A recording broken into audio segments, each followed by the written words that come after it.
Inkuas Zara Khairina, saksi dedah diari, ejekan sok-sok badar dan detik mengalihkan jasad Zara Khairina. Ada seorang guru yang telah menunjukkan buku diari Zara kepada saksi melalui handphone. Inkuas Zara Khairina, hari ke-29. Assalamualaikum dan salam sejahtera.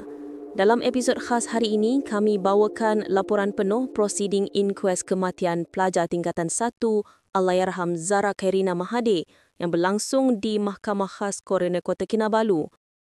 Dua laporan mahkamah hari ini mendedahkan keterangan saksi penting, seorang pelajar senior yang juga ahli badar, tentang kandungan diari arwah, ejekan rakan-rakan dan detik dia membantu mengalihkan jasad Zara Khairina selepas tragedi 16 Julai lalu. Segmen 1. Diari Zara Khairina. Inkuas Zara Khairina, saksi dedah guru kongsi kandungan diari, bantu alih jasad. Saksi pelajar hari ini memberitahu mahkamah, seorang guru menunjukkan kandungan salah satu diari Allahyarham Zara Khairina Mahathir melalui telefon pintar di dalam surau sekolah selepas tragedi 16 Julai lalu. Saksi bawah umur ke-23 yang merupakan deponan ke-32 itu berkata demikian ketika memberi keterangan pada prosiding inkuas kematian Zara Khairina di Mahkamah Khas Coroner Kota Kinabalu.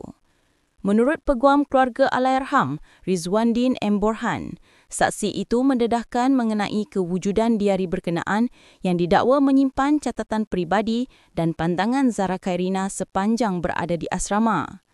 Katanya saksi berkenaan ialah seorang pelajar senior yang tinggal di blok asrama sama dengan Zara Khairina dan turut bertugas sebagai ahli badar di sekolah berkenaan.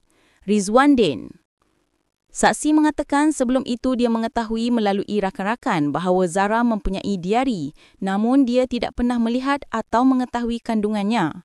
Walau bagaimanapun, selepas hari kejadian, seorang guru telah menunjukkan kandungan diari itu kepada saksi melalui telefon di surau.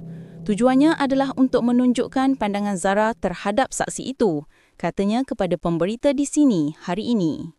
Tambahnya, beberapa guru lain turut berada di surau ketika itu dan saksi berasa teruja serta gembira selepas membaca catatan dalam diari tersebut.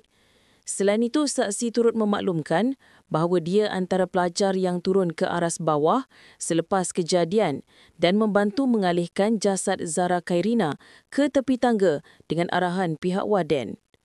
Rizwandin menjelaskan, saksi turut memberitahu pernah mendengar kabar angin berkaitan tuduhan curi yang dikaitkan dengan